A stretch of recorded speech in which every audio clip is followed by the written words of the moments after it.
Bonjour et bienvenue dans ce podcast hors-série, le premier hors-série.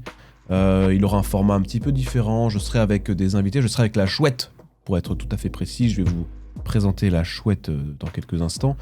En fait, on a voulu faire un podcast sous forme de recommandations matérielles, immatérielles, des petites pensées, des petites choses pour level up nos vies les uns les autres, des petits conseils en fait. Voilà, une sorte de petits conseils voilà, de cette fin d'année.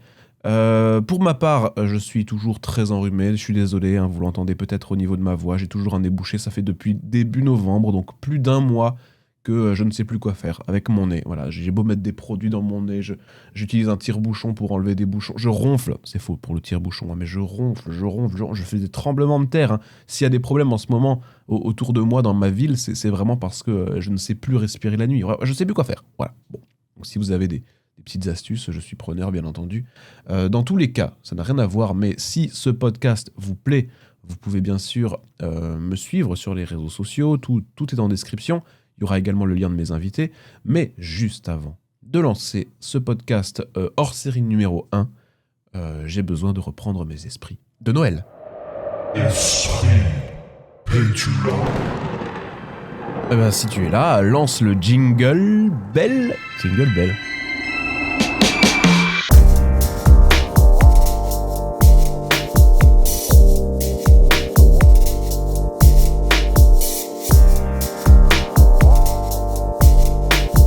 Bon, aujourd'hui, épisode un peu spécial, comme je disais, parce qu'on va parler de recommandations culturelles ou non, avec ce petit arrière-goût de pourquoi pas, de cadeaux de Noël, éventuellement. Ou en tout cas, on va partager des expériences que moi et mes invités pouvons vous conseiller. Et en parlant de mes invités du jour, qui sont-ils ? Vous vous posez la question, qui sont-ils ? Eh bien, je vais vous les présenter rapidement. Je vais vous le dire. Alors non, pas cette imitation-là. Tout d'abord, il y a parmi nous l'esprit de Babarberousse ou de Julot, c'est selon, ou peut-être qu'on va l'appeler, peut-être qu'il aura un autre surnom. Bonjour Julot. Bonjour. Est-ce que tu as un autre surnom que Babarberousse et Julot ? Je cherchais un truc, mais vraiment, j'ai rien. Alors, Julot, tu es là. Timothée. Timothée ? Oui. Ok, bizarre. Alors Timothée, tu es là pour la 4e fois dans Esprit Pétula. Est-ce que tu es toujours bien accueilli ici ? Toujours très mal accueilli, qu'on m'enregistre à mon insu avant que le podcast démarre, mais sinon, une bonne ambiance. Ok, c'était peut-être ce sera diffusé et amplifié, hein, ce que j'ai pu enregistrer, mais voilà, on verra. J'attendrai le bon moment pour le sortir, peut-être le jour où tu voudras te présenter comme président de la République française. Tu es, je le rappelle, illustrateur et animateur 2D. On a consacré plusieurs épisodes à ton parcours et à ton travail, que tu officies pas seul, parce que tu l'officies avec Mathis Fialon sous la houlette du Megapack, et ça tombe bien, car je crois que parmi nous, il y a aussi l'esprit de Mathis Fialon. Bonjour Mathis. Et salut Hugo, et salut les potes. Comment ça va Mathis ? Bah écoute, ça va super, et moi je suis toujours très bien accueilli ici. Tu as une voix un peu matinale, comme on le disait, une voix qui sent un petit peu la chaleur, on va dire. Vous voyez, tu vois, la convivialité, la proximité, si tu vois un peu ce que je veux dire. Voix de crooner, en fait. Une voix de crooner, je préfère, effectivement, ce terme est plus adapté. Toi, tu es ici dans Esprit Pétula pour la 3e fois, donc vous êtes tous les deux des vieux routards de ce podcast, presque autant que moi. Donc, si vous voulez tous les trois, on va accueillir le petit nouveau, le tout petit nouveau, qui est là pour lui sa première fois. J'invoque l'esprit du grand Pierrot Cards. Bonjour Pierrot. Bonjour. Bonjour. Je raccourcis ton pseudo, t'as vu, je t'appelle directement Pierrot. Pierrot Cards, pour celles et ceux qui ne le connaissent pas, c'est un... Comment je pourrais te définir ? Tu es un découpeur de choses, un artiste... Jouet d'enfant. Oui, un découpeur de jeux d'enfant. Tu découpes... on va dire que tu es connu pour faire des Shadowbox avec des cartes telles que Yu-Gi-Oh! Ou Digimon, mais aussi tu découpes pas que ça, tu découpes des affiches. Je découpe tout, à vrai dire. Je découpe tout. Est-ce que pour les personnes qui ne verraient pas ce que c'est qu'une Shadowbox, est-ce que tu as une petite définition simple et visuelle, sachant que dans tous les cas, je mettrai les réseaux de Pierrot et de Julot et de Mathis en description. Vous pourrez bien sûr aller leur communiquer tous vos petits likes. Qu'est-ce qu'un Shadowbox ou une Shadowbox ? Alors, une Shadowbox, dans le sens le plus large du terme, c'est une pratique qui peut désigner plusieurs types de produits, mais qui vont toujours se rejoindre sous une même bannière, qui est de mettre, de faire une genre de scénette dans une boîte. Donc, ça peut aller d'un cadre avec de la profondeur dans lequel il va y avoir différentes couches de papier découpées pour faire ce qu'on appelle des lightbox, mais ça peut être également ce que moi je produis, c'est-à-dire travailler des illustrations que je redécoupe et que je réassemble pour leur donner du volume. Le terme shadowbox, il a beaucoup évolué au fil des années puisque les premières traces d'utilisation de ce mot, ça venait des soldats américains qui mettaient leurs médailles dans des cadres qui avaient un petit peu de la profondeur. Et puis après, ça a été réutilisé. Et c'est pour ça que je dis que des produits, il en existe 15 000, puisqu'à partir du moment où on a une sorte de boîtier dans lequel on va mettre des éléments de décoration, on peut appeler ça des shadowbox. Et moi, pour le coup, je me concentre sur tout ce qui est illustration de cartes, couverture de mangas, de livres, de jeux vidéo, de BD. Tout ce qui a trait avec les arts visuels. C'était une belle définition et j'ai même appris quelque chose, voyez-vous. C'est incroyable. Bon, dans tous les cas. Parce que tu m'as jamais demandé. Non, mais je savais ce que c'était qu'une shadowbox, donc c'est vrai que je t'ai pas demandé. C'est comme si je disais à Julo, c'est quoi de l'animation ? C'est quoi un dessin animé, Julo ? C'est comme un dessin normal, mais il y en a plusieurs qui sont mis à la suite et qui donnent l'illusion du mouvement. Purée, c'est tellement bien dit, mais en plus, comme ça, je t'ai pris de court et je m'attendais pas à une définition si propre, magnifique. Ça remonte à la Seconde Guerre, non, pas du tout. Moi, j'ai pas de truc comme ça. Bon, quoi qu'il en soit, comme je disais, vous retrouverez les Insta de mes invités dans la description. Écoutez, La Chouette, puisque c'est notre nom que nous avons tous les quatre, on a un peu ce groupement. Oui. La Chouette est réunie au complet dans cet épisode un peu hors série. Je vous propose qu'on entre dans le vif du sujet. Je vous ai chacun demandé une ou deux petites recommandations. Ça peut être un coup de cœur, qu'il soit littéraire, philosophique, un lieu, un voyage, un aliment, un livre, un film, enfin ce que vous voulez. On va en parler, on va partager notre découverte aux personnes qui nous écoutent et qui sait donner aussi l'envie aux auditeurs d'en apprendre plus sur ces choses que nous allons vous raconter. Et on parle de ça tout de suite après la petite musique.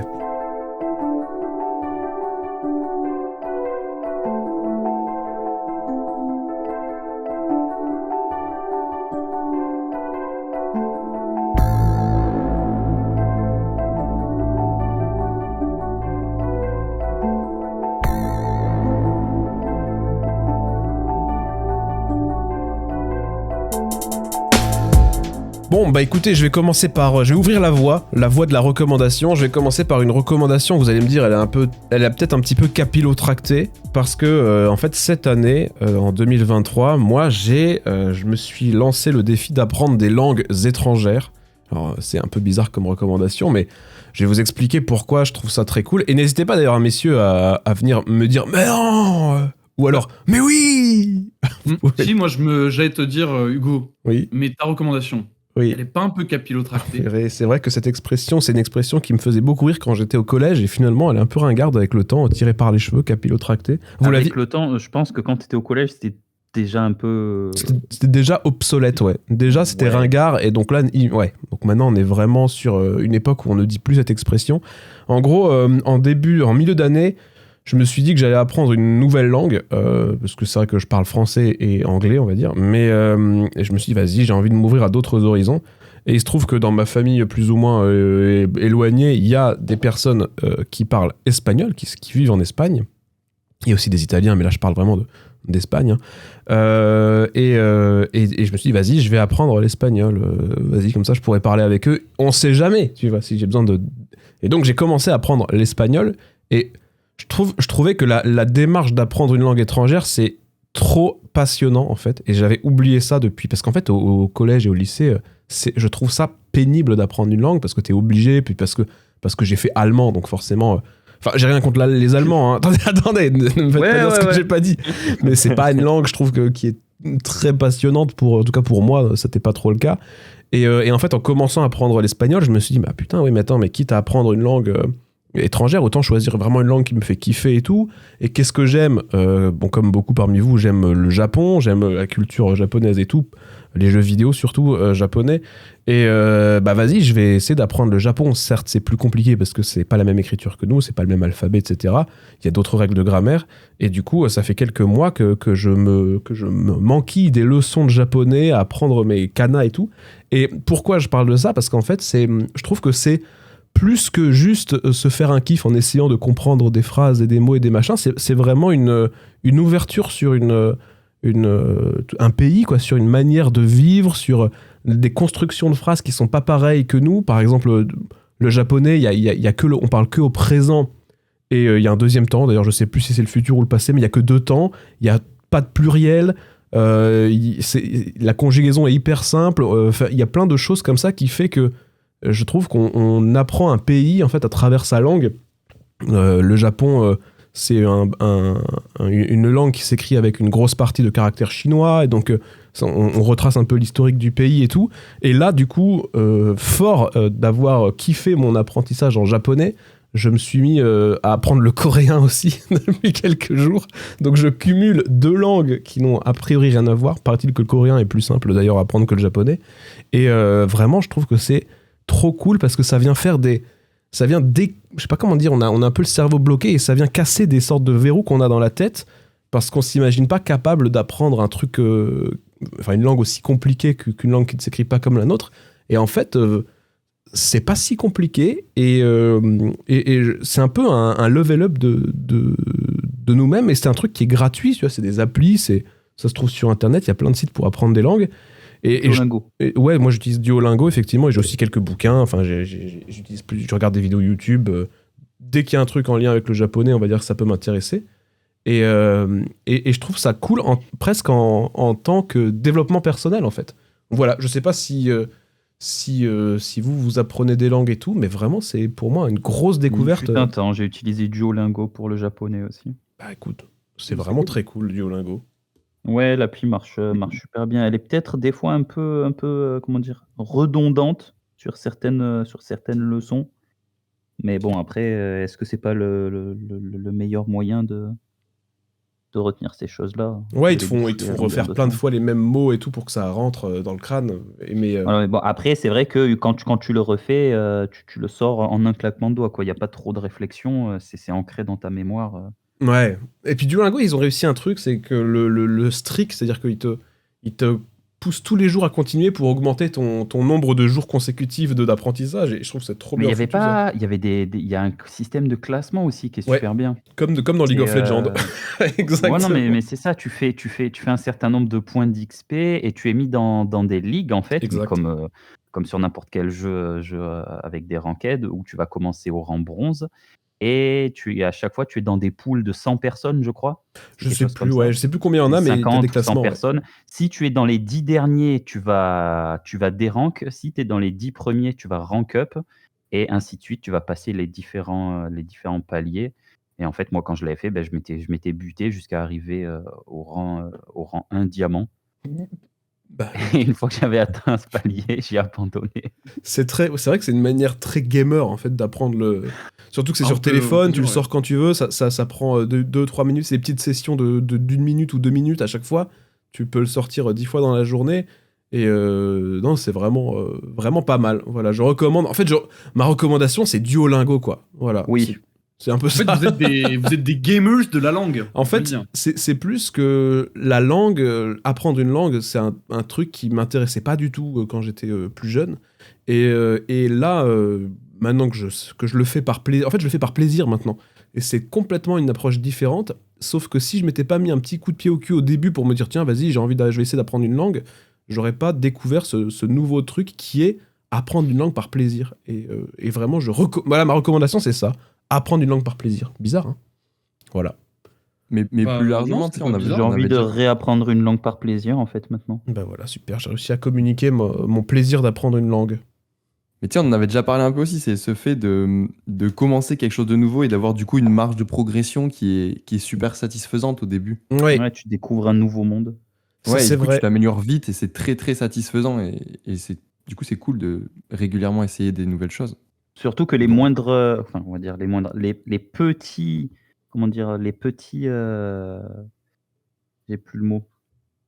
Les Les- petits progrès que tu fais, sont toujours visibles, en fait, parce que tu pars d'une base qui est tellement zéro que même des choses simples, tu vas t'en satisfaire et ça va te servir comme moteur de motivation. Oui, et quelle satisfaction quand, je sais pas, par exemple, tu regardes un animé ou un truc et que tu entends un mot, tu vois, et tu dis ah purée, ça je le connais ce mot, même si c'est un mot perdu dans une marée de phrases et de trucs, t'as ce petit truc où Oui, t'es oui, trop bah content. oui, Quoi. avec les années, Quand avec les années, il y a Naruto il des dit mots Date qui Bayo là. Non mais même tu lis un manga, il y a un kanji. vraiment le seul mot qui marchait pas, en fait. Le seul mot qui n'est pas un on est vrai mot. d'accord. Oui, voilà. Ouais, Mais- c'est une gimmick. Tu sais, quand t'apprends les kanji, j'en ai appris quelques-uns et que je sais pas, t'as les trucs de genre le pays ou même le plus connu, une personne, Hito, quand tu le vois dans un écrit, tu dis ah purée, je sais ce qu'il veut dire celui-ci et vraiment c'est trop cool quoi. Voilà, Ou alors quand tu vois des kanas quelque part, tu essayes de le traduire. tout à Comme fait. mais en fait, finalement, c'est comme quand tu es, alors c'est pas quelque chose dont je me rappelle parce que c'était tellement vieux, mais que j'ai pu voir avec des enfants d'amis ou autres.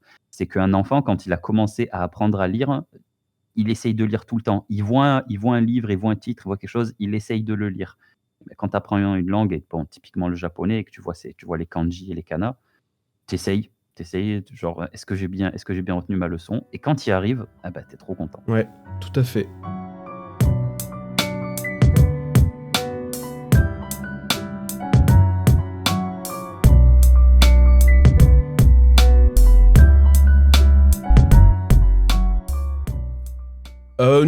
Peut-être une recommandation de Mathis maintenant. Est-ce que tu as quelque chose que tu as envie de nous partager? Oui, bien sûr. Du coup, moi, ce que je disais, c'est que ça te rejoint un peu. C'est aussi de l'apprentissage. Du coup, là, c'est plus dans le dessin.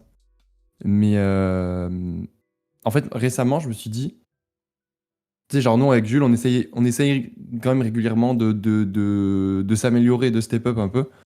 Et en fait, bah, plus tu avances, plus c'est compliqué. Et donc, là, dernièrement, moi, je me suis dit, il faut que je regarde, il faut que j'ai des références de gens très très forts, en fait. Mais plus que des références, il faut limite que j'ai des cours. Et en fait, là, je suis dans une phase où je passe pas mal de temps à chercher des cours gratuits ou payants, tu vois, mais qui restent accessibles. Et en fait, je déniche plein de petits, tu vois, genre des petites vidéos de 2 heures avec des brushes qui vont t'expliquer un process pas à pas d'une technique de dessin. Là, dernièrement, je suis tombé sur un artbook d'un artiste que j'adore, mais un truc en ligne, en fait, un PDF, en gros. Et t'as toute une série de, je sais pas, t'as peut-être, je crois, 80 illustrations qui sont pas sur ces réseaux, il me semble. Et dedans, t'as des pas à pas expliqués. Genre, en fait, t'as vraiment des tutos sur comment l'artiste, qui sont des gens très très forts, développent tout leur taf. Et je trouve que c'est trop intéressant. Et pour s'améliorer, toujours ouais, dans cette idée d'apprendre des nouveaux trucs ou quoi, c'est hyper satisfaisant. Parce que, genre, vraiment, en une vidéo de 2 heures, et du coup, ça revient à prendre des cours, comme tu disais un peu, tu vois. Mais tu t'apprends tellement plus que si toi, t'avais dû tomber sur cette info par hasard en t'entraînant de ton côté. Mm. Et du coup, c'est hyper satisfaisant. En plus d'avoir, je trouve, un peu cette satisfaction d'aller fouiller chez les artistes, d'aller voir s'ils n'ont pas sorti des trucs, des tutos, des cours, des artbooks, tout ça qui, tu sais, qui peut t'aider toi, qui peut te nourrir dans ton développement de ton taf. Ouais. Et voilà, c'est un peu Tu trouves vraiment en plus des trucs pas si chers, tu vois. Genre, là, l'artbook que je te dis en PDF, c'était un truc style 10 euros.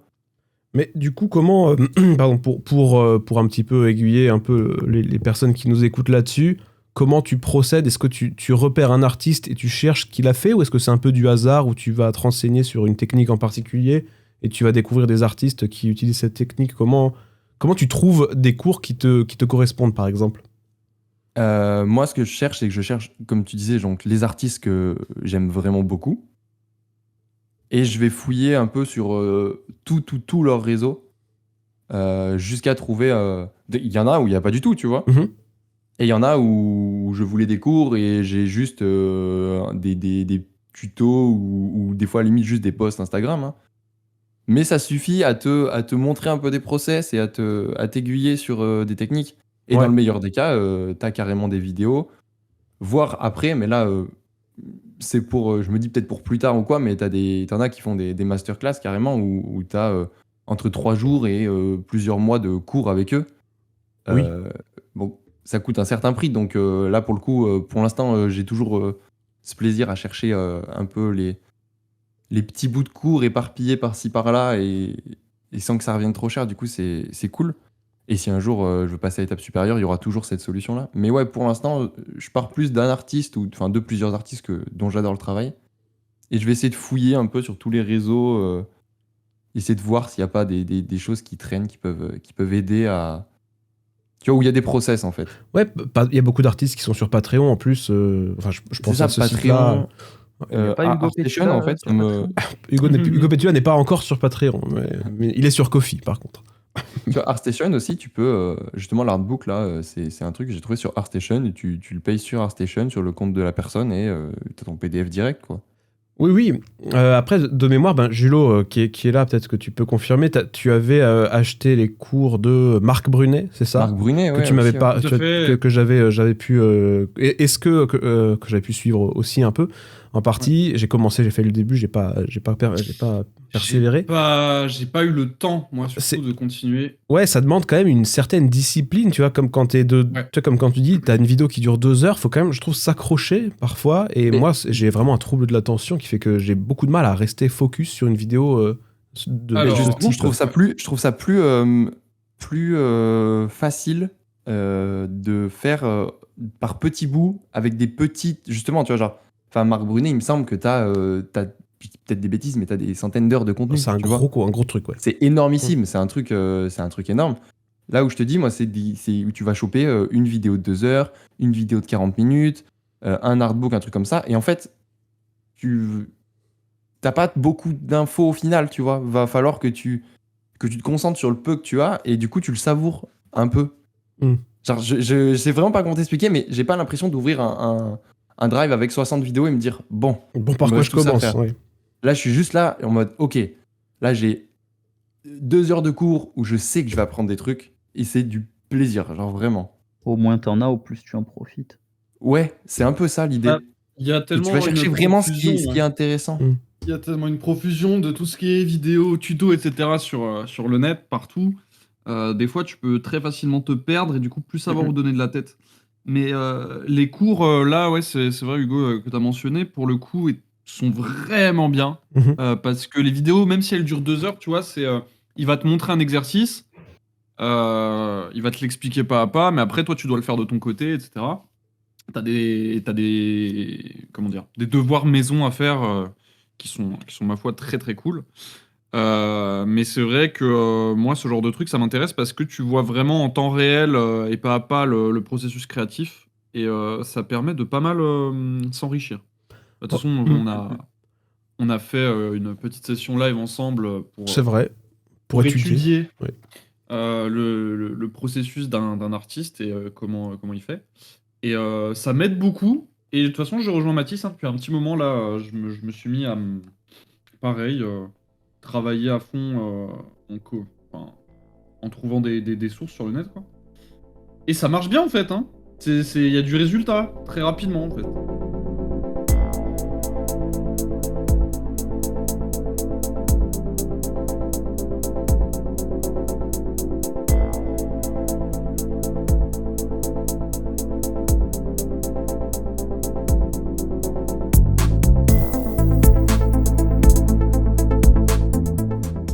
Nouvelle reco autour de, allez, au hasard, hein. Pierrot Cards, est-ce que tu as une petite chose à nous partager? Ouais, j'aurais 2 recos. On commence par la première. On fera peut-être un deuxième tour ensuite, si jamais.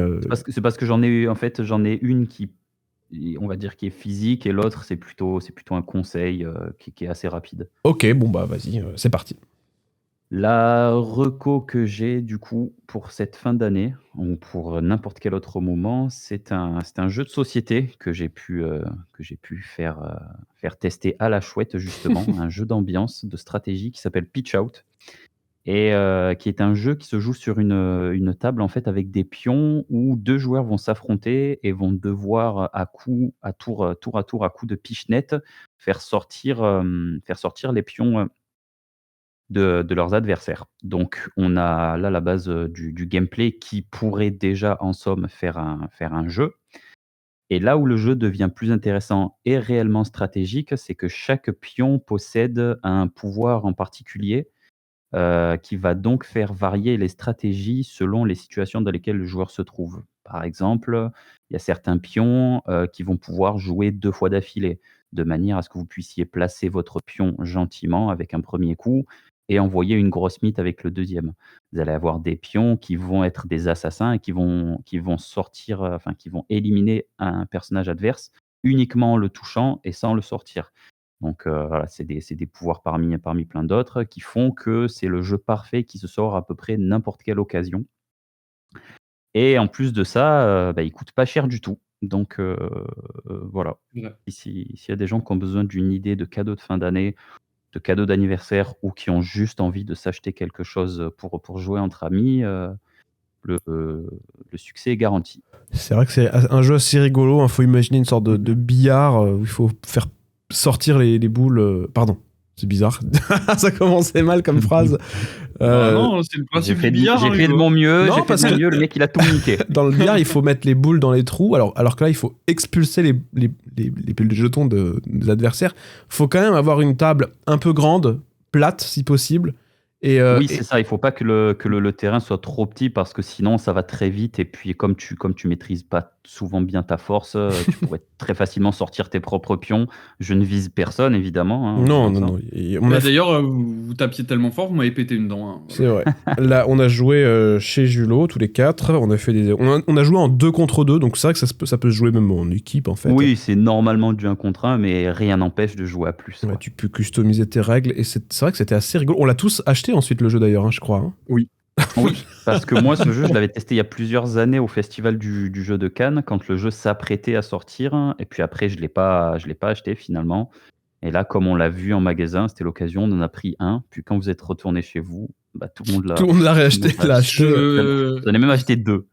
Il faut d'ailleurs que je te rembourse, Hugo. Ah, tu m'as pas encore. C'est vraiment pas remboursé du tout, en fait. Oh, D'accord. voleur. Bah écoute. Juste bowling le pitch out, en fait. Bah, de toute façon, quand je t'enverrai, on est en podcast toujours, mais quand je t'enverrai tes tomes d'Akira, tu me rembourseras ça. D'autant plus que je l'ai payé 20 € en boutique et je l'ai trouvé à 10 € sur internet ensuite. Donc C'est voilà. vrai. Mais bon. moi aussi. Bon. Mais bon, mais bon. Écoutez, c'est comme ça. Donc oui, il est vraiment pas très très cher et je sais pas s'il y a du déstockage. Il y a un Pitch Out 2 qui est introuvable avec d'autres pouvoirs, mais je sais pas s'il est reprévu à l'impression, au tirage. Mais Si jamais vous avez un pitch out 2 dont vous ne vous servez pas, Hugo, Hugo en cherche un. Hugo en Je suis cherche un. prêt à mettre le prix. je cherche un Pitch Out 2, ouais, effectivement, qui est introuvable nulle part. Je suis déprimé, il faut que j'aille Vraiment, chercher. t'as regardé en occasion? J'ai pas encore été voir les sites d'occasion, j'ai juste pleuré parce que j'ai commandé un Pitch Out 2 et j'ai reçu le 1. Et du coup. Ah oui, c'est vrai, oui. Voilà. Du coup, je suis en plein. Procès, voilà. Vas-y, tout, faut juste que je le renvoie. Mais bon, c'est pas très grave. Bah écoute, merci pour cette reco. Tout le monde, c'est la reco de tout le monde en fait. Hein. Tout le monde a aimé ce jeu. Hein. Ouais, je crois. Oui, je l'ai valide, choisi parce que je savais Non. que tout le monde Moi, validerait. Non, moi, j'ai pas aimé, moi. Alors pourtant, moi Arrête. j'ai perdu, je crois, sur toutes nos parties, j'en ai gagné qu'une seule et je recommande quand même. Mais après, je suis pas un mauvais perdant, mais Moi, je recommande pas, je me suis fait défoncer la tête. Il y a des vidéos au ralenti qui le prouvent. Oui, parce que comme c'est un jeu qui va assez vite, puisqu'on met des piches, comme avec des billes, en fait, on met des coups dans des petits palais, et ça part vraiment, parfois ça part très très vite. Ce qui est rigolo, c'est de sortir son téléphone et de filmer en mode ralenti pour des fois utiliser la VAR pour voir si on Eh a bien oui, expulsé pour, correctement le truc et tout, et ça fait des vidéos toujours très marrantes. Donc très bon jeu. Highlight. Exactement, on peut faire des frag cam, comment ça s'appelle? Ouais, Frag des kill movie, cam. des kill cam. Mais ça fait vraiment des kill cam en ralenti, c'est très stylé. Ok, eh bien, on va passer à la reco de Mathis. On enchaîne directement, Mathis. T'es prêt? Hein Ah non, Mathis l'a déjà fait, la reco. Ah, Julot. Yes, non, je voulais Allô remonter. J'hésitais à faire genre que je me rappelais pas que je l'avais pas fait. Non, Allô, les gars. excusez-moi. Ça va? Non. Et en plus, j'ai pas voulu cut pour relancer, donc ce sera dans le podcast, ce moment de flottement là, un peu bizarre. Allez, Vas-y, Julot. Alors. La parole est à toi. trop bien. Moi, ça va être un truc aussi un petit peu comme Mathis et Hugo, c'est un concept, voilà, un concept de merde. Comment ça? Hein? Tu veux Ça dire qu'on a critique proposé fort. des concepts de merde? Non, c'est genre, c'est pas du tangible, quoi, on va dire. qui mange des chips là? Il y a clairement quelqu'un qui est en train de fouiller dans un paquet de chips. Clairement, Pierrot. C'est Pierrot, très Clairement bien. pas moi. Ok. Moi, en gros, ce que je recommanderais pour cette belle fin d'année, pas du tout. hein, Mais c'est il mange la des chips tyrannie. encore. Oui, il continue, on est d'accord. Mute-toi, mute-toi. Vas-y, pardon, Julo. Non, je recommande plus, c'est fini. Du coup, moi, ça serait le fait de s'offrir le droit d'explorer de nouvelles choses et de voir ce qu'on n'osait pas voir avant, ou alors qu'on avait envie de voir et qu'on n'a jamais pris la peine de regarder. Moi, je pense notamment aux lectures en ce moment, parce que depuis un petit moment, je lis des choses qui sortent vraiment beaucoup de ce que j'avais l'habitude de lire. Et je pense notamment, par exemple, quand je lis du manga, on va dire, comme beaucoup, on commence avec du shonen ou les choses qu'on regardait quand on était gosse, donc par exemple Naruto, One Piece, etc. Et à un moment, je suis un peu sorti de mon carcan pour lire des tranches de vie, des trucs qui sont pas forcément plein d'action, mais plein de rebondissements, mais juste on suit des personnages dans leur petite vie. Et le fait de me laisser découvrir de nouvelles choses, parfois grâce à la couverture ou à des recommandations, ou alors juste des choses que je vois en ligne. C'est bien, Euh, recommandation. Ouais, c'est pas mal la recommandation. Non, mais ça m'a permis de vraiment sortir de ce que je voyais d'habitude et de m'ouvrir à de nouveaux styles, de nouvelles choses, etc. Et en fait, ça fait du bien. On a tendance à rester beaucoup dans ce qu'on connaît, à rester parce que ça fait du bien aussi Mhm. de rester dans les choses qu'on connaît, dans les territoires connus, parce que l'inconnu, ça fait un petit peu peur. Mais sortir un petit peu de ses propres carcans, en fait, ça fait énormément de bien et ça permet de se développer aussi un petit peu de son côté. Je sais pas vous ce que vous en pensez sur ce point-là, mais ouais, là, depuis que je commence à lire plein de nouvelles choses, ben en fait, je passe de super bons moments, je découvre de nouveaux et de nouvelles artistes, des nouveaux styles graphiques aussi. Et c'est absolument génial en fait. Puis pareil, niveau musique, hein, lancez-vous quoi. Écoutez les playlists de découverte de la semaine de Spotify. Vous avez trouvé des bons groupes. Ouais, il y a des fois de la merde aussi. Alors, Oui, ah mais c'est sûr. Mais de toute façon, vous pouvez pas à chaque fois trouver le banger ultime. hein. non, mais par exemple, alors je suis complètement d'accord avec toi sur le fait qu'on aime bien s'enfermer dans les trucs qu'on connaît parce que, comme tu dis, il y a le confort, il y a une sorte de sécurité et tout. Et pour tout, hein, d'ailleurs, hein, dans tout, même la bouffe, même aller au cinéma, on aime bien aller voir des trucs qu'on sait qu'on va apprécier ou qu'on connaît déjà un petit peu ou qu'on voilà. Et aller, tu vois, acheter une BD à l'inconnu, ben, on a toujours peur de tomber sur de la merde, de perdre de l'argent et tout. Du coup, toi, je me posais la question, du coup, comment... est-ce que tu es allé dans une boutique et t'as pris tout au pif? Est-ce que t'as... Comment tu t'es... Alors, comment ça fonctionnait de ton côté? je pense que ça avait commencé quand j'ai acheté Bonne Poun Poun la première fois. Du coup, c'est vraiment. Je lisais des trucs sur Twitter, etc. Puis au bout d'un moment, t'as des gens qui partagent des œuvres. Et après, quand il y a des choses qui m'interpellent, on va dire, je les note dans un petit bloc-notes sur mon téléphone. Et quand je vais en librairie, je cherche un petit peu, je regarde, et puis selon la couverture, tu sais, je feuillette un petit peu le début. Voilà, j'achète. Et du coup, bah, c'est bien d'avoir. Comment dire? D'avoir un lieu physique où tu peux aller regarder quand même tout ça. Pas juste acheter sur Internet. Je sais pas trop comment expliquer, mais le fait d'avoir une boutique, tu vois, c'est mieux pour tâter le produit. C'est horrible en fait, dit comme ça, donc faut pas du tout dire ça. Non, mais feuilleter le livre, quoi. Voilà, feuilleter le livre. Et pareil, j'avais vu une couverture en ligne, mais je savais même pas ce que c'était, hein, de Ocean Rush. Je l'avais trouvé magnifique. Et quand je suis allé justement en boutique et que le tome 1 était sorti en France, j'ai revu la couverture, je me suis dit, putain, elle était magnifique. J'ai envie de lire ce qu'il y a dedans, vu comme sur la couverture, il y a de l'émotion, etc. Euh, et en fait, bah, aucun regret, quoi. Le contenu était à la hauteur de ce que j'ai vu et c'est trop bien. Donc, ouais, petite librairie, plutôt pas mal. On est bien. Du coup, t'as des livres, des titres comme ça que tu voudrais, dont tu voudrais un petit peu parler plus en détail, de choses qui, a priori, de prime abord, n'étaient pas forcément des choses que tu pensais aimer et qui finalement se sont avérées être des bonnes surprises? Oui, bah, ce que j'ai dit là juste avant, je pense, le dernier qui m'a vraiment marqué, Ocean Rush? c'est Ocean Rush. Ouais. Ok. C'est un petit manga tranche de vie qui parle d'une mamie qui a perdu son mari et qui rencontre un étudiant en école de cinéma, et elle se rend compte que ce qu'elle veut faire en fait maintenant dans sa vie, c'est devenir réalisatrice. Et donc elle retourne à la fac pour prendre des cours de cinéma et devenir réalisatrice à son âge. Elle a 65 ans, je crois, ou 66. Et c'est super touchant, c'est bien dessiné, c'est bien écrit, il y a des belles métaphores et c'est reposant, tu vois? Quand, juste avant, je lisais, Chainsaw Man, quoique non, parce que maintenant, Chainsaw Man, ça a changé, mais ça change beaucoup, quoi, ça fait plaisir. Ouais. Ouais, Les autres tout à fait. aussi, vous avez des fois des lectures, les autres, hein, Matisse et Pierrot, hein, vous avez aussi des fois des lectures un peu qui sortent un peu de ce que vous aimez, ou est-ce que Oui. ouais, vous explorez aussi un Mmh, petit peu? oui, alors moi, la plupart du temps, c'est vrai que depuis que je suis enfant, je consomme quand même beaucoup de shonen. Pas forcément de baston, mais tout simplement du shonen. Quand j'ai commencé à vieillir, je me suis un petit peu plus attaqué, au seinen, mais sans forcément le savoir, en fait. Ça m'arrivait juste de tomber sur des titres, pas parce que j'avais choisi de prendre une lecture plus mature, mais parce qu'on me les a conseillés et autres.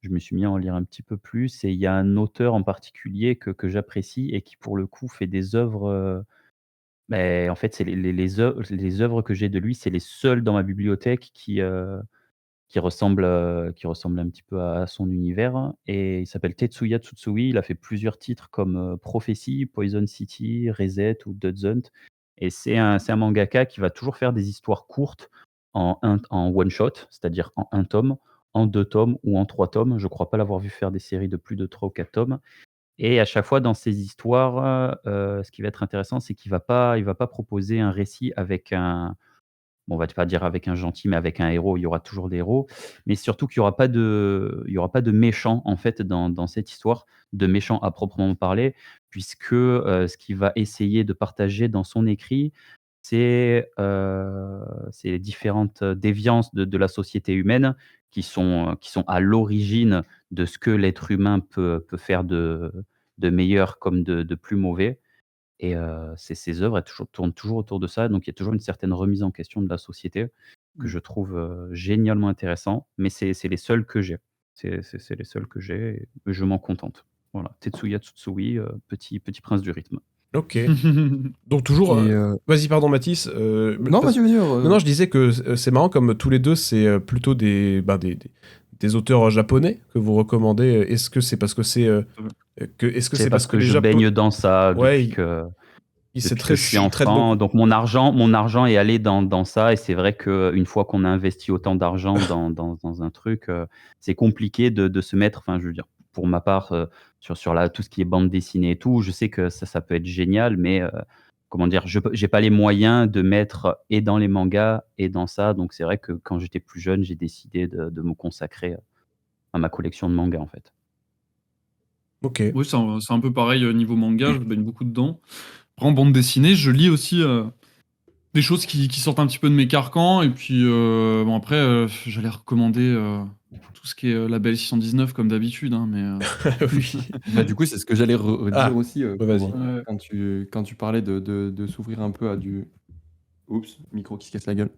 À des trucs différents. Je trouve que le label, ils font vraiment, souvent des projets où ils mêlent plusieurs illustrateurs. Mmh. Oui. Donc ça, c'est assez cool, tu vois, pour t'ouvrir à d'autres styles et du coup tester d'autres trucs. Donc tu as les Low Reader, les Doggy Bag, ou là, il y a eu Midnight Order, pareil, c'est plusieurs illustrateurs sur une même histoire. Donc ça, c'est cool pour trouver d'autres styles graphiques. Ouais. Et après, pour les histoires, je pense qu'il faut essayer. Toutes les histoires qui sont pas les trucs que j'ai l'habitude de lire, c'est plutôt des recommandations qu'on m'a faites, tu vois. Genre, c'est rare que je vois un manga et que je me dise, là, allez, ça m'attire pas. Un manga ou une BD, hein, allez, ça m'attire pas et j'y vais. Mhm. C'est plutôt des recos de gens qui. Tu vois, je pense à Quartier Lointain, par exemple, je l'aurais jamais acheté si on me l'avait pas recommandé. Et en fait, c'est de la frappe, quoi. Il y a quelqu'un qui a sursauté. Qu'est-ce qui s'est passé? Non? Non, ce qu'il a dit, quartier lointain, ça m'a, Tu connais Quartier Lointain? oui. Et tu aimes pas? Si, si. Ça te plairait, Non, mais Hugo? si, justement. Ah Non, si. c'est parce que justement, je trouve ça très bien, et qu'il a dit genre jamais, jamais Ah il oui, l'aurait regardé ou d'accord. quoi. Et du coup, je suis là en mode: «Ah!» Ouais, je dirais qu'en BD, moi j'ai quand même le sentiment d'aller quand même vers des trucs qui m'attire juste au niveau du dessin. Ouais. Et après, parfois, j'achète et en lisant, je me dis, mais bof, en fait. L'histoire me plaît ouais. pas. Enfin, je sais pas. J'ai l'impression quand même d'avoir au moins C'est très rare que j'achète une BD ou un manga qui ne m'attire pas d'abord par les traits, quoi.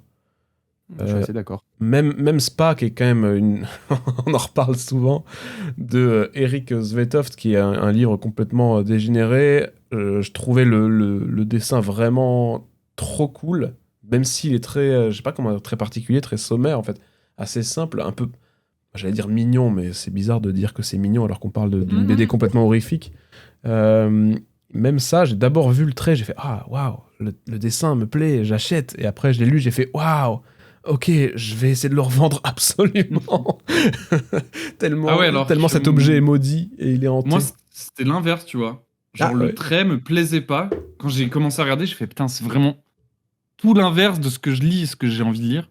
Et après, quand j'ai fini la lecture, j'ai fait ok, c'était incroyable. Ah oui, non, mais J'ai passé un moment horrible, j'ai adoré. c'est complètement horrible. Ok. Mais Voilà, oui. je sais pas si ça rejoint un petit peu ce que j'allais dire, mais en gros, j'avais marqué aussi que ce que je recommandais dans l'ouverture, en fait, c'est de jouer à Elden Ring. La propagande. Non, mais en fait, j'y ai repensé parce que j'ai vu notamment une pote que vous connaissez sûrement, Lanina Toruz, qui a lancé Elden Ring. Sans rien connaître, qui est pas du tout dans ce type de jeu, etc. Et tu vois, ça rejoint le fait de lancer quelque chose, parce que ça a l'air beau, mais on n'y connaît pas forcément, c'est pas notre style de jeu. Au début, bon bah tu fais n'importe quoi, parce que tu sais pas ce qu'il faut faire, tu comprends pas vraiment et tout. Mais vu que c'est un jeu ultra d'exploration avec une richesse partout, elle a très vite trouvé ses propres marques, et puis maintenant je vois en stream là, elle est à 50 heures peut-être. Alors que c'est un truc, tu vois, auquel on n'aurait pas forcément joué si on baigne pas dans cet univers-là de base. Donc voilà, si jamais vous voulez un truc, voilà, la recommandation jeu vidéo, jouez à Elden Ring. Hein. C'est pas parce que c'est difficile que c'est pas bien.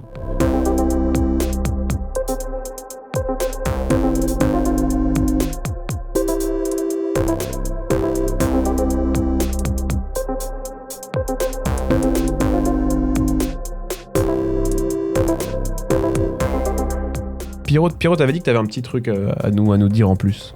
Ouais, c'est quelque chose de rapide. Je vais pas m'attarder dessus, mais j'ai eu l'idée ce matin et je me suis dit que c'était une bonne idée de partager parce que c'est quelque chose qu'on parle pas trop souvent, je pense. J'étais en train de me doucher tranquillement et Ah. j'ai eu un éclair de génie. Je me suis dit, très souvent, je consomme du contenu YouTube, de la musique et autres, et c'est pas assez souvent que je me mets des livres audio ou des séries audio. Donc je partais pour écouter un livre audio, quelque chose d'un peu fantastique et tout, parce que je trouve que c'est super agréable de faire ça pendant qu'on travaille, et je suis finalement tombé sur pas totalement par hasard, sur une série audio adaptée d'un jeu vidéo qui est sorti, il y a 2 ans, et en fait, je suis tombé un peu sur le cul quand j'ai vu le casting, des voix, puisque là où normalement la série audio, c'est généralement quelque chose d'assez amateur. Enfin, c'est beaucoup de gens le connaissent, mais c'est le Donjon Nalbuck qui a un peu ouvert cette porte. Comme ce type de série est quand même assez amateur en général, là, j'étais choqué de voir, des, heu, des voix dans le casting, de doubleurs qui ont fait des centaines et des centaines de films, de jeux, de séries, donc en fait, là, je viens à peine de commencer ce matin et la qualité est assez ouf. Donc c'était pas nécessairement pour parler de l'œuvre, mais c'était plutôt pour dire, enfin pour encourager les gens à travailler en écoutant des livres ou des séries audio, parce qu'on se retrouve dans une petite bulle et surtout on est accompagné, en fait. Je sais pas pour vous, mais ça peut m'arriver de me sentir un peu seul à force de travailler tout le temps chez moi, dans mon atelier, et je ressens un petit peu une présence quand j'écoute ces séries audio. Je me sens un peu accompagné et je trouve ça super agréable. Voilà. Je vois, effectivement, quand tu as un travail, enfin, quand tu étais sur. Enfin, c'est pas toi en particulier, mais si je suis sur du dessin et que j'ai pas besoin de me concentrer à outrance. Évidemment. Mais ouais, si je commence à écrire Esprit Pétula un épisode et que j'ai Ah quelqu'un non, qui me non, parle, non, c'est voilà. impossible. Faut avoir effectivement le bon job qui permet d'être dans un. Voilà, soit le job, Être accompagné, soit ouais. l'activité. Parce que toi, il y a sûrement des moments dans ton travail, que ce soit ton. Enfin, je voulais pas dire ton vrai travail, mais Mes, ton emploi à temps plein mes ou ton emplois. auto-entreprise. Voilà, il y a des moments où je pense où tu fais une activité un peu bête et méchante. Et c'est des activités qui se prêtent parfaitement à l'écoute de ce type de contenu. Ouais, chez moi, j'écoute pas trop de livres audio, mais Twitch, c'est vrai que je mets beaucoup de streams où j'écoute beaucoup de K-pop. Voilà. La nouvelle reco. Ma nouvelle. La Non, non. reco. Et vous aussi, vous écoutez du contenu, des livres audio, ce genre de choses, Julo Matisse, un petit peu, ou pas tant que ça? Est-ce que ça vous attire pas plus que ça? Absolument pas. Les livres audio? Oui. Moi, j'écoute des podcasts beaucoup, par contre. Ouais. Podcast, podcast, beaucoup, vidéo, mais- mais je n'ai jamais pensé aux livres audio. Ouais, pareil. Podcast, Twitch vidéo, mais pas de livre audio. Je précisais quand même qu'il y avait une différence, parce que le livre audio adapte vraiment juste le texte, là où la série va vraiment essayer de donner une identité au personnage sans juste répéter le texte. Même s'il y a des livres audio qui se rapprochent un petit peu de ça pour augmenter le sentiment pour qu'on se sente mieux dedans. La série audio, on cherche par tous les moyens avec des musiques, avec des effets de voix, avec des bruitages, à te faire entrer dans le récit. Et c'est pour ça que je pense qu'il faut au moins essayer une fois. Ok, vas-y, hein, franchement, j'y penserais pour le coup. Il y a sur Spotify, ça me fait penser à ça, il y a une série Batman, une série audio Batman, qui s'appelle, je crois, Batman Autopsy. Batman. Ouais. Et en fait, c'est assez fou parce que bon, du coup, c'est une série audio, hein, du coup, il n'y a pas d'image, hein, c'est le principe. Et genre, il y a un disclaimer au tout début qui dit attention, cette série comporte des scènes de violence, machin. Et sur le coup, au début, je me suis dit, bah, on s'en fout, je veux dire, c'est. On s'en fout, on voit rien. On s'en fout, on voit rien. Et en fait, très rapidement, c'est tellement. Tu te construis l'univers visuel en fait à partir de son. Et vraiment, je voyais vraiment dans ma tête tout ce qui se passait. Oui. Et c'est très impressionnant parce que évidemment, ce que tu imagines est bien pire parfois que ce qui aurait pu être montré dans une série avec des images. Et c'est assez impressionnant. Pour le coup, c'est une série qui est vraiment très bien enregistrée avec des doublages de qualité, comme tu disais. Donc je comprends complètement ce que tu dis. Et je crois que Canal+ aussi avait sorti à une époque, mais je sais plus le nom de la série, j'aurais dû bosser un petit peu, une série où il n'y a pas d'image aussi. C'est pareil, c'est une série audio, mais sur Canal, sur une télé du coup, où c'est juste une image noire et t'as que des voix et c'est un truc un peu, une sorte de thriller comme ça qui est aussi un peu angoissant. Donc c'est du contenu qui fonctionne bien hein, de plus en plus, le podcast. Hein. Mais je trouve que ça marche super bien parce que c'est pas quelque chose qu'on a l'habitude d'écouter, mais c'est quelque chose, mine de rien, qu'on fait plus ou moins quand on lit un livre. C'est qu'on s'imagine, on lit le texte et le cerveau fait tout le reste. Et ce que va faire la série audio, c'est plus ou moins la même chose, sauf qu'elle va t'y aider. Donc c'est toi qui vas continuer à t'imaginer des choses, sauf qu'elle va te pousser dans cette imagination avec des musiques, avec des bruitages, avec des trucs. Et si pour peu qu'on rentre dedans, c'est vachement cool, quoi.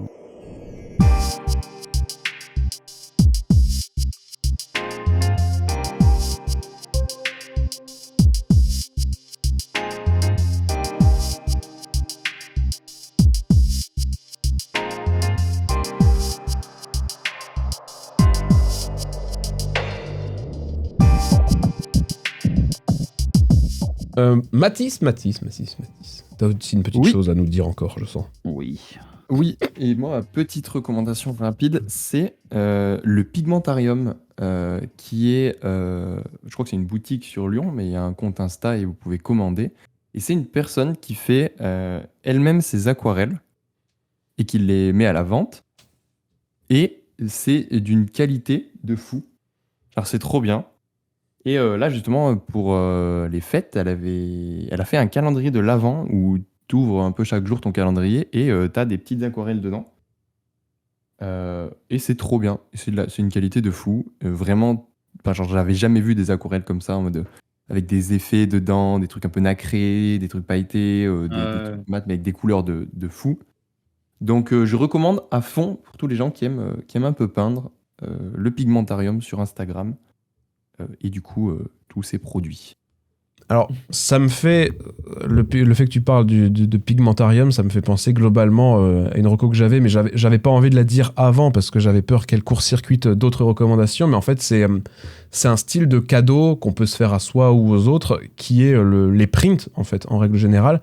Je trouve que c'est un truc qui est un peu pas très connu parce que le grand public passe souvent à côté de ça, mais en fait, Oui. vraiment, il y a énormément d'artistes, de jeunes créateurs, ou pas forcément jeunes d'ailleurs, mais que vous pouvez suivre sur les réseaux, sur Instagram et tout, qui ont des boutiques, sans que ce soit des boutiques Etsy ou qui ont pignon sur rue.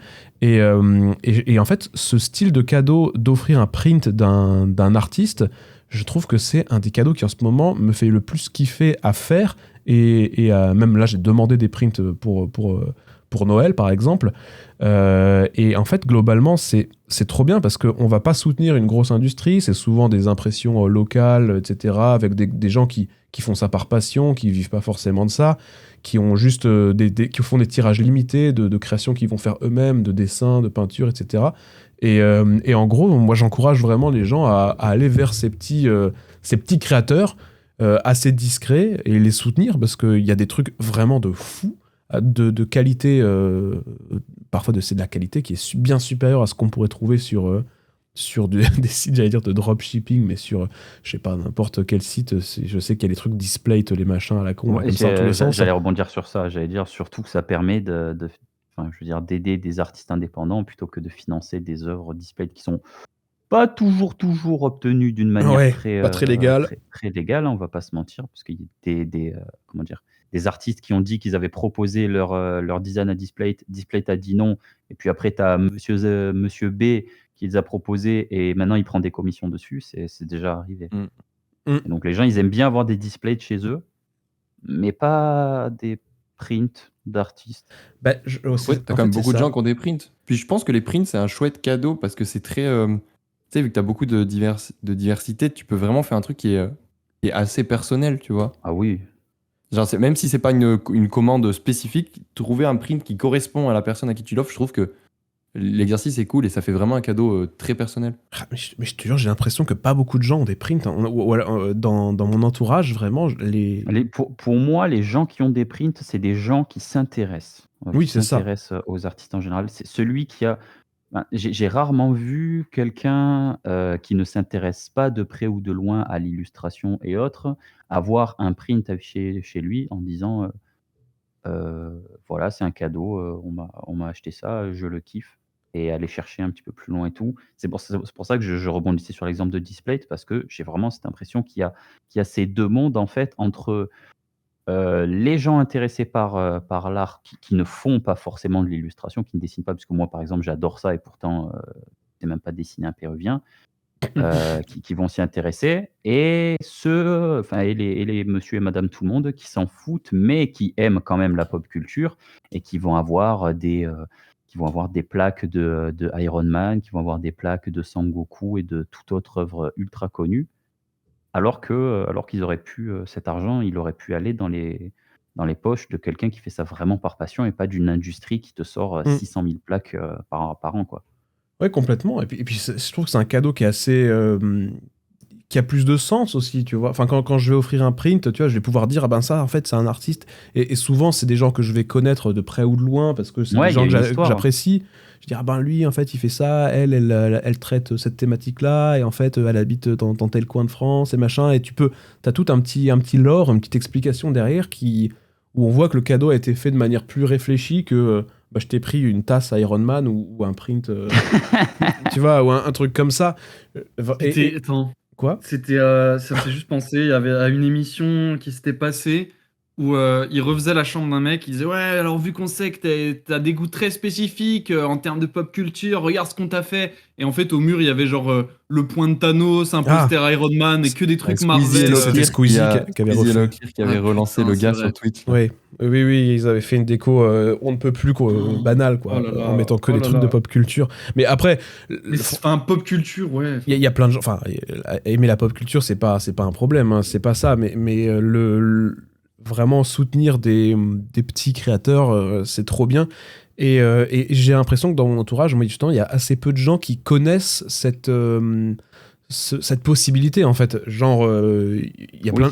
C'est-à-dire, quel est le moyen d'accéder à ce genre de boutique? Parfois, c'est aussi des personnes un peu plus âgées qui ont entendu parler. Le print, c'est quand même quelque chose d'assez récent, on va dire, je trouve. Je sais pas comment, quoique. J'ai l'impression qu'avant, il fallait passer par des galeries d'art, ce genre de choses, pour trouver des choses qui étaient issues d'artistes. Là où maintenant, beaucoup d'indépendants ont leur propre boutique, vendent leurs trucs, et puis ça change toute l'année. Tu reviens 6 mois après, tu as des tirages complètement différents et tout. Et il faut juste, effectivement, comme dit Pierrot, s'intéresser un tout petit peu, se balader un peu sur Instagram. Et c'est aussi pour ça que les recommandations, vous savez, le partage de stories et tout, c'est vraiment chouette de partager d'autres artistes. Il faudrait que je le fasse un peu plus, d'ailleurs, justement, pour encourager toutes celles et ceux qui ont des boutiques à droite et à gauche. Vous consommez quand même du print. Je sais que vous avez plein de prints chez vous, donc... Oui. Ouais. Et puis, je pense qu'en plus, si tu veux, là où c'est aussi un chouette cadeau de Noël, c'est que justement, tu peux ouvrir un peu des gens qui sont pas là-dedans. Tu vois, genre des gens qui sont plutôt ouverts à du display, justement, comme dit Pierrot. Tu peux leur montrer qu'il y a tout un autre univers, oui. Un autre univers où, justement, où ils pourraient trouver de la déco qui leur correspond. Et qui est vraiment en soutenant des artistes, quoi. Ah oui, parce que c'est ça, ces gens, ils sont intéressés par le produit, mais ils vont juste prendre le produit. Je vais pas utiliser le terme chez la mauvaise personne, mais non, mais le plus connu et le plus facile. voilà, c'est ça, Mais le justement, plus connu, le plus accessible. Et alors que, en fait, si tu leur offres, je sais pas, C'est je ça. vais dire, enfin, je vais prendre l'exemple de McNally, parce que c'est quand même un des artistes avec qui j'ai commencé à acheter mes prints pour décorer mon appart. Assez souvent, j'ai offert des prints de McNally à des amis qui, eux, ne seraient pas allés les acheter, ou alors s'ils avaient acheté quelque chose, ils seraient allés acheter, je sais pas, un poster à la con sur Amazon ou quoi que ce soit. C'est juste que tu leur permets d'avoir un univers qui leur plaît, mais fait par la main de quelqu'un qui vit de ça, et puis ça peut potentiellement les encourager à faire de même par la suite. Mais même des gens qui sont pas du tout dans l'art, tu vois, genre... Moi, je sais qu'à Noël, là, tu vois, je vais offrir un print de Notori Studio Ouais. à en gros, mon beau-frère qui surkiffe les jeux rétro, tu vois. Il est spoilé parce qu'il écoute tous les podcasts d'Esprit Pétula, je crois. J'espère qu'il est spoilé. Ouais, mais il sortira que après. Non, il est pas spoilé. Big up à Notori Studio aussi. Oui, big up à Du Notori. chouette taf. Oui, super bébou. Attention cependant, parce que les prints, c'est comme... attendez, c'est comme les... Boîte de chocolat. Ah, non, tu sais, J'allais dire pareil. on peut vite tomber un peu dedans, et genre, à titre personnel, je commence à en avoir beaucoup, et ça devient l'enfer, parce que j'ai pas assez de cadre, mon mur est plein de trous partout, et je n'ai plus de place pour accrocher des prints, ça devient très compliqué. Comment gérez-vous vos prints? Est-ce que vous les faites tourner chez vous, genre vous changez des affichages, ou est-ce que vous faites... Oui. Comme les pizzaiolos, moi je prends mes prints et je les fais tourner. D'accord, je le dirai à Tarte Tatin, du coup, ce que tu as fait Je les donne, de ces prints, pour ma part. de ces originaux même. Une fois que tu les affiches plus, tu les donnes? Oui, parce que c'est, comment dire, enfin, c'est un petit peu comme une collection de livres ou quoi, quand tu commences à vraiment plus avoir la place, mais que tu veux quand même. Enfin, tu en veux de nouveau, mais bon, il y a un moment où il faut un petit peu recycler. Et tu peux pas te permettre de toujours garder les mêmes trucs. Donc, les trucs que tu apprécies, mais quand même un peu moins que le reste, bon, mais je vais en faire profiter d'autres personnes. Ça permet d'aller acheter de nouveaux trucs et de supporter à nouveau d'autres artistes. Parce que si tu gardes tout et que tu continues à en acheter, tu te retrouves à avoir une bibliothèque qui, de toute façon, tout ne sera pas affiché. Donc, autant donner le surplus que tu as pour t'en racheter et pour changer un petit peu ta déco au fur et à mesure. Vous avez comme ça, puisqu'on est un peu dans les recos, je sais pas, un artiste ou un ou deux que vous voulez, dont vous voulez mettre en avant le travail là aujourd'hui dans ce podcast, qui propose, qui a une Ouais. boutique de print, je précise bien sûr. Bah, carrément. Allez. Moi, je pense, en plus, elle va bientôt fermer, donc avant Noël, c'est cool. À Beloup. Oui. Beloup, Oui, carrément. qui a une boutique de print éphémère, hein, il me semble qu'elle ferme bientôt. Ouais. Et qui fait un taf de fou sur la couleur. Donc voilà, on va faire court et allez voir Beloup, trop fort. Faudra que je mette les liens dans la description. Ça me rajoute du travail, mais j'apprécie. Merci. Une autre boutique, peut-être, je sais pas, Mathis ou Julo ou Pierrot, si vous avez des noms comme Moi, ça. je pense à James Universe qui fait un type de print un petit peu différent de ce qu'on peut voir habituellement, puisqu'en fait, c'est un artiste qui, à la base, a une formation de modélisation 3D. Il fait beaucoup de numérique, et puis depuis qu'il a lancé son activité, il s'est mis dans l'impression de print, mais en réalité augmentée. Donc, il fait des prints qui sont la plupart du temps faits avec de la dorure, en fait, avec de la dorure ou de la rougure, si je peux appeler ça comme ça. Donc, tu as déjà un print qui est très sympa. Il fait pas mal de blueprint, en fait, du genre de comment est construit une Pokéball, comment sont construits, enfin, les différents éléments de l'équipement de Zelda.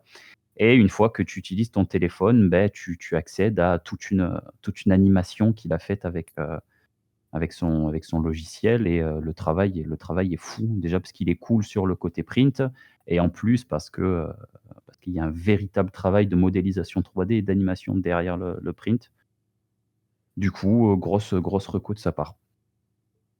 Pas mal. Enfin, pour lui, je veux dire. Ouais, je rebondis encore une fois sur ce que tu dis, parce que moi, j'ai acheté des prints de Molly Fernix, qui est une illustratrice qui a un peu ce concept-là aussi, où en fait, elle va faire un dessin, c'est souvent des trucs assez mignons comme ça, et en fait, si tu prends ton téléphone et que tu regardes avec ton téléphone via une petite application, le dessin s'anime, et c'est trop rigolo, parce que ça marche trop bien.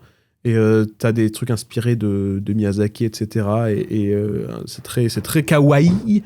Et vraiment. Et c'est pas elle où ça change, l'animation change en fonction de l'heure, ouais. Ouais, là, il y a un petit bar japonais où c'est un petit chat qui te sert des boissons. Et en fait, il ouvre à minuit. Donc en fait, le print, c'est vraiment un petit chat au comptoir, quoi.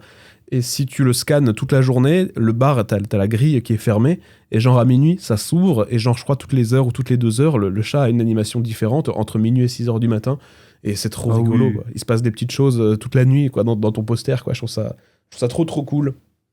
Voilà. Julo, peut-être à ton tour, une petite reco si tu connais quelqu'un qui te plaît, dont tu aimes le travail. Bah, en vrai, c'est pas le print, mais ça rejoint le truc. C'est Mimo Perani qui commence à sortir du coup son tome 3 de Dome, le manga. Sauf qu'en fait, il sort aussi un artbook. Du coup, c'est pour ça que je dis que ça rejoint les prints. Il sort un artbook dedans. Il y a plein d'illustrations, il y a des visages de son manga, des pages entières remplies de visages et tout. Donc si ça intéresse des gens. Voilà. Et tu peux te le procurer comme Normalement, ça tu peux te le via procurer comme financement. ça, ouais, si tu vas le voir en dédicace. Ah, il a pas de boutique pour le. Pas de boutique en ligne. Peut-être en MP, ça doit pouvoir se faire. Ouais, je pense. Sinon, il faut le choper en dédicace à travers la France. Par le callback. Par le callback, ce bon vieux Mimo. Très bien. Bah écoutez, est-ce qu'on a fait le tour? Est-ce qu'il y avait d'autres petites choses pour terminer? Est-ce qu'on a oublié? Moi, je peux vous recommander un dernier truc. Allez, let's go. C'est le jeu acclamé par la critique Final Fantasy XIV, Realm Reborn, qui est désormais gratuit jusqu'au niveau 70. 70, je crois que Comprenant la première extension acclamée par la critique Heavensward, ainsi que la seconde extension Stormblood. Mais on dirait une sponsor, tellement la phrase acclamée par la critique fait tellement, c'est le but. est tellement peu naturelle. C'est le but. D'accord. En vrai, pour le coup, je recommande vraiment de jouer à FF14. Non. Parce que qu'est-ce que c'est bien. Bon, après, ça, vous aurez plus de vie, mais c'est vachement bien. C'est le problème, c'est que nous, on a recommandé devenir des gens plus instruits avec des livres audio, avec des... S'en fout. Avec... Est-ce qu'il y a des bombos dans vos trucs? Est-ce qu'il y a des mascottes de gros dodo? Bah non, voilà. Non, c'est vrai qu'on n'a pas de chocobo non plus. Mais bon, c'est... Désolé. Là, il y a des gros chocobos aussi. Hein. D'accord. Bon bah du coup Final Fantasy 14 quoi pour toi Julo, je sais que t'es fan absolu de ce jeu. Ah, je suis fan, ouais. Très bien, écoutez messieurs, merci pour votre compagnie dans ce petit podcast dans ce premier Chouettecast. Dans le prochain Chouettecast, s'il y en a un autre, on essaiera j'aimerais bien qu'on fasse un burger quiz, voilà, comme avec des jeux à la con, comme en fait je vais reprendre votre concept que vous avez laissé tomber, hein, le Megapack. Un quoi? Burger quiz? Mais ce n'est pas du tout connu, Hugo. Qu'est-ce que c'est que ça? Ah ouais, non, mais là, c'est Si, le Burger Quiz, c'est quand même connu. c'est Julo, beaucoup enfin. plus connu que ta Ah, série. non, connu. c'est bizarre, c'est pas connu du tout, ça n'existe pas. C'est beaucoup plus connu que Avez-vous déjà vu, par exemple, tu vois, qui est une série pas très connue que tu m'as conseillé. On va se battre. On va se bagarrer. On va se bagarrer en 1v1. Si vous connaissez la série Avez-vous déjà vu, commentez sous ce podcast. Mais- On va créer des clans. Connaissez-vous, avez-vous déjà vu?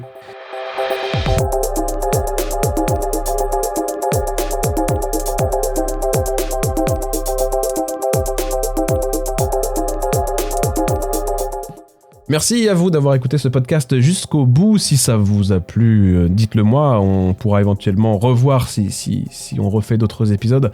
Je leur ai pas encore demandé à mes invités s'ils seraient d'accord, mais pourquoi pas faire ça de temps en temps. Ça peut être assez rigolo, trouver un format un peu plus léger que réfléchir à une problématique. Quoique, on pourrait réfléchir tous ensemble à une problématique, c'est pas un problème. Bref, je m'égare un petit peu dans mes pensées. D'ici le prochain podcast, prenez soin de vous. À très bientôt. Ciao, ciao.